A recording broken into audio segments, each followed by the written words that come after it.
சிவாய் நம. அனைவருக்கும் வணக்கம். இந்த பதிவு வெறும் விவசாயிகளுக்கான பதிவு மட்டுமல்ல, உணவை சாப்பிடக்கூடிய நம்மளை போல எல்லாருக்குமான ஒரு விழிப்புணர்வு ஏற்படுத்தக்கூடிய ஒரு பதிவு. நான் ஒரு தன்னார்வலர். என்னை போல பல தன்னார்வலர்கள் மண் வளத்தை காப்பதற்காகவும் விவசாயிகளின் வாழ்வாதாரத்தை காப்பதற்காகவும் நிறைய விஷயங்களை முன்னெடுத்து செஞ்சிட்ருக்காங்க. இப்போ என்னை போன்ற ஒரு தன்னார்வலர் இந்த விவசாயத்தை பற்றி பேச வந்திருக்கோம் அப்படின்னு சொன்னால் அது முழுக்க முழுக்க இறைவனோட திருவருள். ஏன்னா நாங்களாம் நாங்கள் உண்டு, எங்களுடைய குடும்பம் உண்டு அப்படின்னு மட்டும் இருந்த எங்களை கிட்டத்தட்ட கடந்த ஒரு 5-6 வருடங்களாக இறைவன் பல நல்ல காரியங்களை செய்ய வச்சிட்ருக்காரு. அந்த நல்ல காரியங்களை செய்வதற்குரிய அறிவுன்னு சொல்லி பார்த்திங்கன்னா அது எங்களுக்கு இருந்ததா அப்படின்னு சொல்லி பார்த்திங்கன்னா உண்மையிலே இல்லை அப்படின்னு தான் சொல்லணும். ஆனால் அந்த அறிவையும் கொடுத்து அதை செய்யக்கூடிய சக்தியையும் கொடுத்து அதை செய்வதற்குரிய மக்களையும் இணைத்து ஒரு விஷயத்தை மாஸ்டர் பிளான் போட்டு செஞ்சிட்ருக்காருன்னா அது இறைவன். சரி, இப்போ இந்த பதிவுக்கான காரணம் பார்த்திங்கன்னா நேற்றைய தினம் 29/4/2026 சிவன்மலை ஆண்டவர் கோவிலில் பார்த்திங்கன்னா அப்பப்போ யாருக்காவது கனவுல ஒரு சில பொருட்களை அங்கே இருக்கிற அந்த ஒரு பெட்டியில் வைக்க சொல்லுவாங்க. இதை நிறைய பேர் பார்த்துருப்பீங்க. நேற்றைய தினம் நாங்கள் திருவாசகம் குழு பாராயணம் பண்ணுற குழு, அதில் இருக்கக்கூடிய அடியார்கள் நாங்கள். அதே சமயம் இறைவனர்களால் பல நல்ல காரியங்களையும் அவர் செய்ய வச்சிட்ருக்காரு. அப்போ அந்த குழுவில் பார்த்திங்கன்னா சிவன்மலை ஆண்டவரோட அந்த எண்ணம் பொருள் மாற்றப்பட்டிருக்கு அப்படிங்கிற அந்த மெசேஜ் வந்தது. அதில் பார்த்திங்கன்னா 29/4/2026 முதல் மண் கலயத்தில் தீர்த்தம், மண் மற்றும் ஏற்கலப்பை பிரம்பு வைத்து பூஜை செய்யப்படுகிறது. இதுதான் அந்த பதிவில் இருந்தது. அதை பார்த்த உடனே ஆனந்த அதிர்ச்சி. எதனால் அப்படின்னு சொல்லி பார்த்திங்கன்னா கடந்த 2 நாட்களாக நம்ம இறைவன் நமக்கு யூடியூப்பில் நமக்காக சில வீடியோலாம் ரெக்கமெண்ட் பண்ணுவாங்க இல்லைங்களா. அதில் 2 வீடியோ காண்பிக்கப்பட்டது. ஒன்று ஆஸ்திரேலியாவிலேருந்து லோக்கல் ஆஸ்திரேலியன் அந்த அம்மா அந்த விளக்கர அம்மா பேசுகிறாங்க. என்ன பேசுகிறாங்கன்னா, ஆஸ்திரேலியன் கவர்மெண்ட் இந்த ஏப்ரல்ல இருந்து முருங்கை மரம், முருங்கை பவுடர், முருங்கை விதை சம்பந்தமான அத்தனை விஷயங்களையும் அவங்க பேன் பண்ணிட்டாங்க. அதாவது அது உணவாக சாப்பிடுவதற்கு தகுதியற்றது அப்படின்னு சொல்லி பேன் பண்ணிட்டாங்க அப்படிங்கிற தகவலை அந்த அம்மா அதில் அந்த வீடியோவில் தெரிவிக்கிறாங்க. சரின்னு சொல்லிட்டு அதை எடுத்து இன்னும் கொஞ்சம் தேடி படித்து பார்க்கலாம் அப்படின்னு சொல்லி படித்து பார்க்குறப்ப முருங்கை சம்மந்தமான முருங்கை பவுடர்லாம் இப்போ பார்த்திங்கன்னா நிறைய ஏற்றுமதி ஆகுது. எல்லாருமே சாப்பிட ஆரம்பிச்சிருக்காங்க. ஏன்னா அதில் நிறைய சத்துக்கள் இரும்பு சத்து உட்பட நிறைய சத்துக்கள் இருக்குது அப்படின்னு சொல்லிட்டு வெஸ்டர்ன் கண்ட்ரிஸ், மேற்கத்திய நாடுகளில் அது ரொம்பவும் பிரபலமானது. அப்போ அது ஆஸ்திரேலியன் அந்த நாடு அதை தடுத்திருக்கு. ஏன் அப்படின்னு சொன்னால் அது நாவல் ஃபுட். அதாவது நாவல் ஃபுட்னா என்ன சொல்கிறது, திடீர்னு நம்ம ஒரு விஷயத்தை யூடியூப்பில் மற்றதெல்லாம் பார்த்துட்டு சரி அது சாப்பிட்லாம், அது உடம்புக்கு நல்லது அப்படின்னு சொல்லி நம்ம சாப்பிடுவோம். அந்த மாதிரியான ஒரு ஃபுட்டு இந்த முருங்கை இலைகளாகட்டும், முருங்கை பவுடர் ஆகட்டும், முருங்கை சம்மந்தமான அத்தனை விஷயங்களும் அப்படின்னு சொல்லிட்டு அது நாவல் ஃபுட்டுன்னு சொல்லிட்டு அதனுடைய ஏற்றுமதியை இப்போ முழுமையாக தடை செஞ்சுருக்காங்க. இப்போ ஆஸ்திரேலியாவுக்கு போகக்கூடிய யாராக இருந்தாலுமே இப்போ ஒரு நம்ம வீட்டிலேயே செஞ்ச ஒரு முருங்கைப்படி எடுத்துகிட்டு போக முடியுமான்னு சொல்லி பார்த்தீங்கன்னா கண்டிப்பாக முடியாது.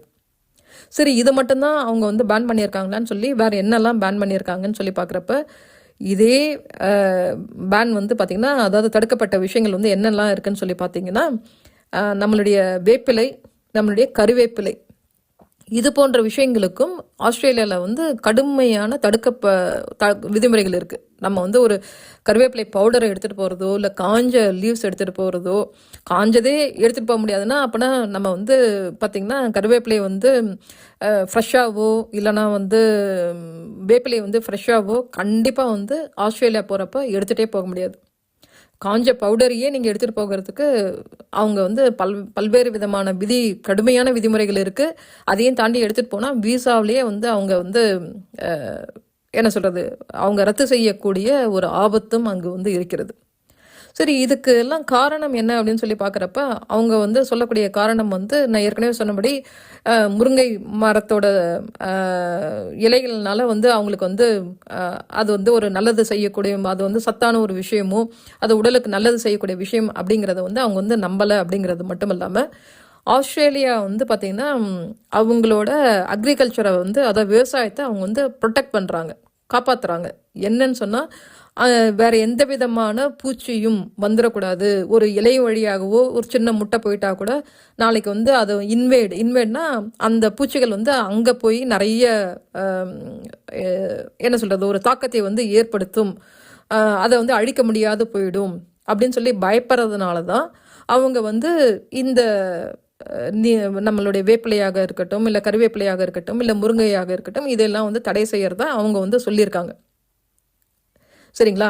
ஆனால் அதே ஆஸ்திரேலியாவில் வந்து பார்த்திங்கன்னா நம்ம நாட்டில் இப்போ தெரியும் இல்லையா, 80s 90s வந்த அந்த பீட்டி காட்டன், அந்த பீட்டி காட்டன் தான் முதல்ல வந்து பார்த்திங்கன்னா நம்ம ஜெனட்டிக்கலி மாடிஃபைட் ஃபுட் அப்படின்னு சொல்லுவோம் இல்லைங்களா, அந்த ஜீனை வந்து மரபணுவை மாற்றப்பட்ட ஒரு பீட்டி காட்டன் தான் முதல்ல வந்து அறிமுகப்படுத்தப்பட்டது. அந்த அறிமுகப்படுத்தப்பட்ட காலத்தில் வந்து பார்த்திங்கன்னா இதனால் வந்து உங்களுக்கு பூச்சி வராது, நீங்கள் வந்து நல்ல லாபத்தை பார்க்கலாம் அப்படின்னு சொல்லி தான் இந்தியாவில் வந்து அறிமுகப்படுத்தினாங்க. இந்தியாவில் மட்டுமல்ல, உலகின் பல்வேறு இடங்களில் வந்து இந்த மரபணு மாற்றப்பட்ட பீட்டி காட்டன் வந்து அறிமுகப்படுத்தப்பட்டது. அப்போ அறிமுகப்படுத்தப்பட்ட சில வருடங்கள் வந்து அவங்க சொன்னபடி உண்மையிலேயே வந்து நல்ல ஒரு லாபத்தை வந்து விவசாயிகள் வந்து பார்த்தாங்க. எந்த விதமான பூச்சி தாக்குதலும் இல்லை. ஆனால் இப்போ ஒரு 10-15 வருடங்கள் ஆகிவிட்ட இந்த நிலையில் வந்து பார்த்திங்கன்னா இந்த பீட்டி காட்டன், அந்த பீட்டி காட்டன் வந்து எப்படி வேலை செய்யுதுன்னு பார்த்தீங்கன்னா, அந்த மரபணு மாற்றப்பட்ட அந்த விதைகள் வந்து அது வளரும் பொழுது அதிலிருந்து வந்து ஒரு நச்சு, டாக்ஸின்னு சொல்லுவாங்க, அந்த ஒரு நச்சு வெளிப்படுது. அந்த நச்சு வெளிப்படும் பொழுது அதில் வரக்கூடிய அந்த புழுக்களாகட்டும் இல்லைன்னா பூச்சிகளாகட்டும் அந்த நச்சுவை வந்து சாப்பிடும் பொழுது அது வந்து இறக்கிறது. இதுதான் இந்த மரபணு மாற்றப்பட்ட ஒரு விதையோட, அது பீட்டி காட்டனாக இருக்கட்டும் இல்லை வேற எந்த ஒரு மரபணு மாற்றப்பட்ட பூச்சிகளை எதிர்க்கக்கூடிய ஒரு விதை அப்படின்னு சொல்லி பார்த்தீங்கன்னா இப்படி தான் வந்து வேலை செய்யும். அப்போ இந்த புழுக்கள் வந்து பால்வாம் சொல்கிறாங்க, அந்த புழுக்கள் வந்து பார்த்தீங்க அப்படின்னு சொன்னால் இப்போ வந்து அந்த நச்சை சாப்பிட்டு அது வந்து தன்னைத்தானே வந்து அந்த நச்சை எதிர்த்து கொள்ளக்கூடிய, அதாவது இயற்கைக்கு வந்து ஒரு சக்தி உண்டுங்க. அது வந்து என்னன்னா ஒரு ஸ்பீசிஸ், அதாவது ஒரு விஷயத்தை நம்ம வந்து அழிக்க முற்படுறோம் அப்படின்னு சொன்னால் அதை தன்னைத்தானே காத்துக்கொள்ள அது வந்து போராடும். அப்போ இந்த புழுக்களை வந்து இவங்க வந்து ஒரு நச்சை வெளிப்படுத்தி அதை வந்து மூலம் அழிக்க அவங்க முற்படும் பொழுது அது வந்து ஃபஸ்ட்டு வந்து அதெல்லாம் அழிஞ்சு போச்சு. இப்போ எப்படி வந்து அடுத்தடுத்து வர தலைமுறையினர் வந்து தங்களை ஒரு ஒரு குறிப்பிட்ட சூழலுக்கு ஏற்க வாழ்வதற்கு பழகி கொள்கிறார்களோ, அப்போ அடுத்தடுத்து வந்த அந்த புழுக்களோட அடுத்தடுத்த சந்ததிகள்லாம் வந்து இது போல் ஒரு நச்சு வருது, அதுக்கேற்ற மாதிரி நம்மளை எப்படி நம்மளை இப்போ தற்காத்து கொள்ள வேண்டும் அப்படின்னு சொல்லிட்டு அந்த நச்சை சாப்பிட்டு அதுங்கெல்லாம் இப்போ வந்து நல்லாவே உயிர் வாழ பழகிச்சு. அதனால் இப்போ அந்த மரபணு மாற்றப்பட்ட அந்த பீட்டி காட்டன் அந்த விதைகளை அவங்க போட்டாலுமே கூட அவங்களுக்கு வந்து திரும்பவும் இந்த புழு தாக்குதல் வந்து இருக்கத்தான் செய்யுது. அது மட்டும் இல்லாமல் இன்னும் வேறு பூச்சிகளும் அங்கு தாக்க தொடங்கின்றது. அப்போ வந்து இது வந்து primary and secondary infection, secondary பூச்சி தாக்குதல் அப்படின்னு வந்து சொல்கிறாங்க. இப்போ என்ன ஆகுதுன்னா விவசாயிகள் வந்து இன்னமும் நிறைய பூச்சிக்கொல்லியும் களைக்கொல்லியும் அவங்க வந்து போட வேண்டிய கட்டாயத்துக்கு உள்ளாக்கப்படுறாங்க.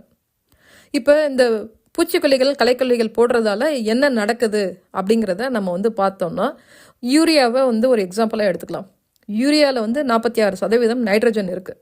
அந்த நைட்ரஜன் வந்து பார்த்திங்கன்னா நைட்ரேட்டாக மாறி அது வந்து நம்மளுடைய செடிகளுக்கு வந்து அந்த பச்சையை வந்து கொடுக்குது. செடிகள் வளர்வதற்கு வந்து அது உபயோகமாக இருக்குது.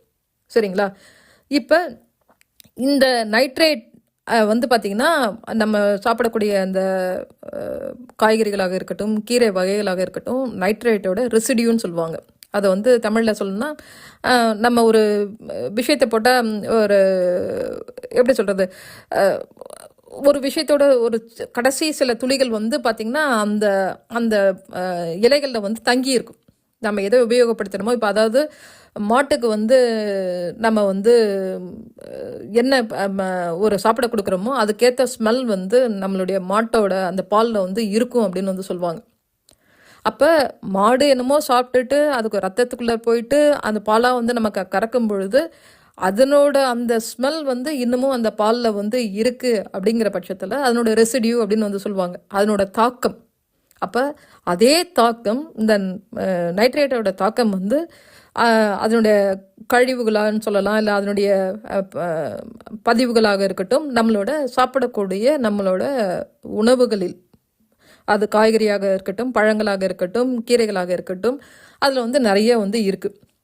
கீரைகள் வந்து பார்த்திங்கன்னா ரொம்ப 20 நாள் 25 நாள் பயிர் அப்படிங்கிறதால அதில் வந்து அதிகமான அந்த தாக்கம் வந்து இருப்பதற்கு வாய்ப்புகள் உண்டு.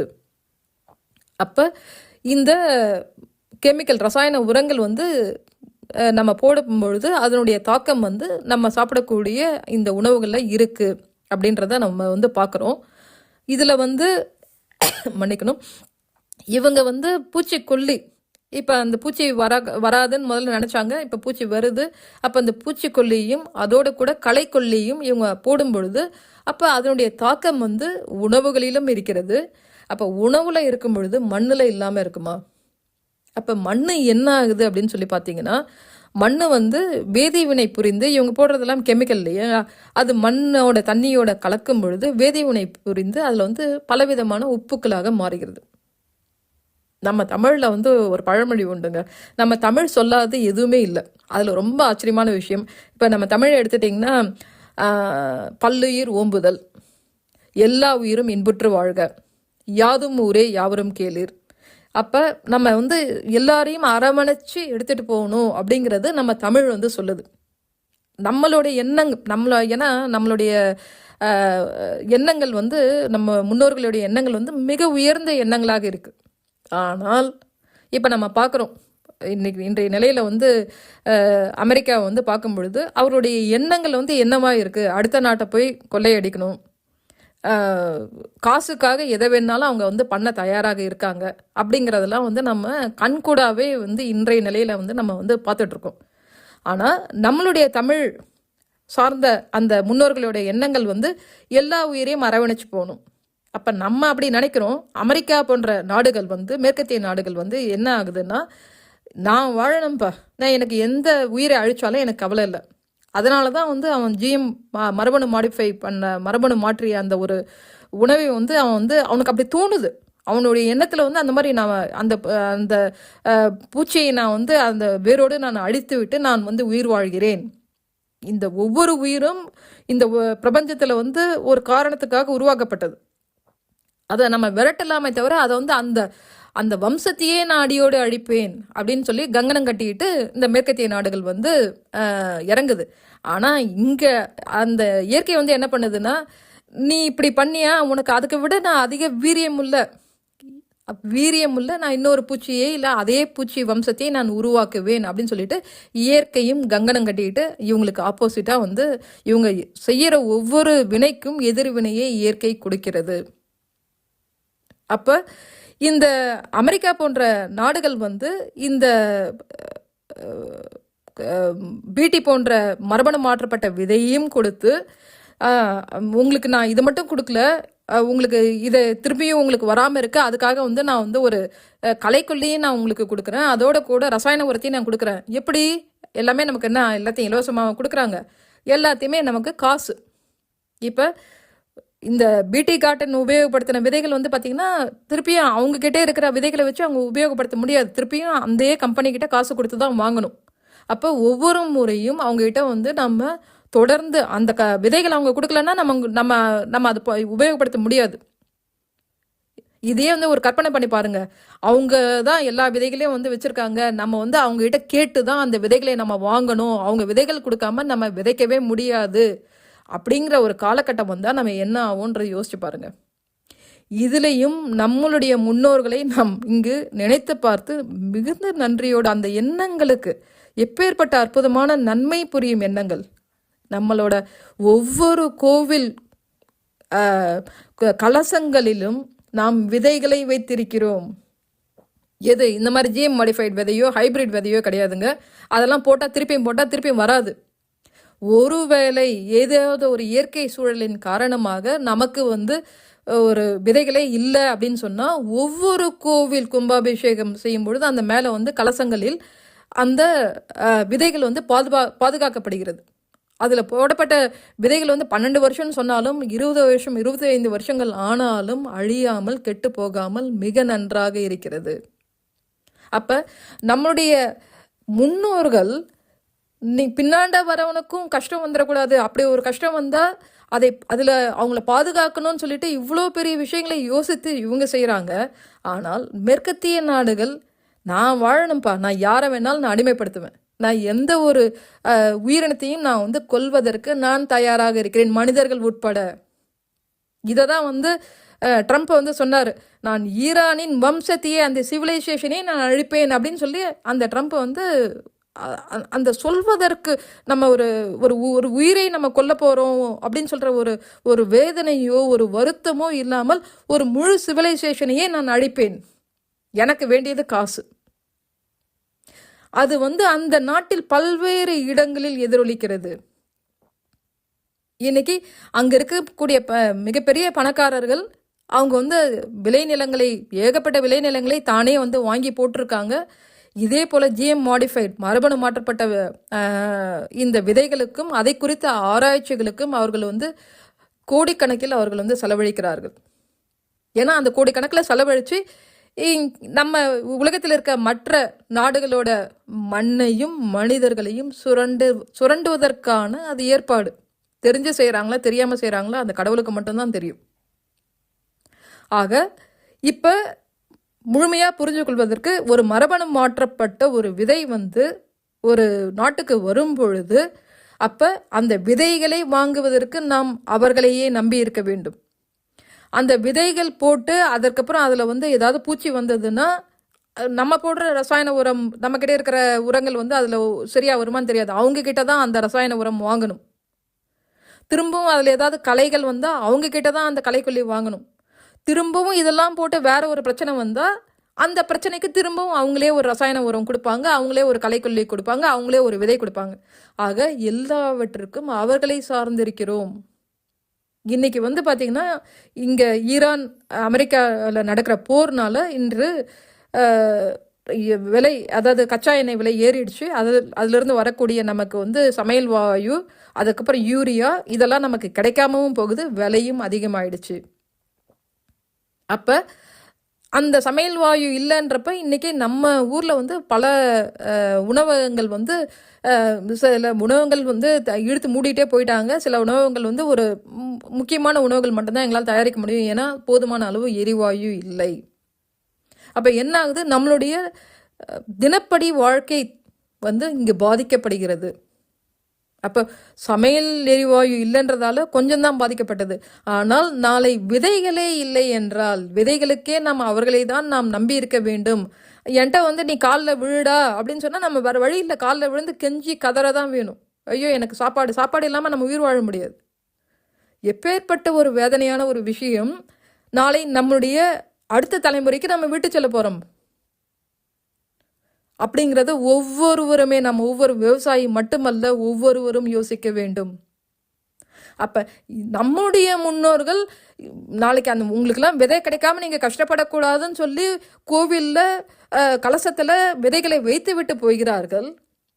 அதை வந்து நம்ம வந்து இதெல்லாம் வந்து ஒரு என்ன சொல்கிறது, இப்படிப்பட்ட பழக்க வழக்கங்களால் நம்ம வந்து அதை ஒரு சடங்குகள், அர்த்தமில்லாத சடங்குகள் அப்படின்னு சொல்லிட்டு அதனுடைய அதை எதற்காக அவர்கள் செய்தார்கள், அதனுடைய உள்நோக்கம் என்ன அப்படிங்கிற புரிந்து கொள்ளும் அறிவு இல்லாத நாம் கடவுளையும் பழிக்கிறோம். அவர்கள் அதாவது சடங்குகளாக அவர்கள் செய்துவிட்டு போனாலும் அதில் வந்து ஒரு மிகப்பெரிய ஒரு நன்மை செய்யும் விஷயம் வந்து அடங்கி இருக்கிறது என்பதையும் நாம் பார்க்க தவறுகிறோம்.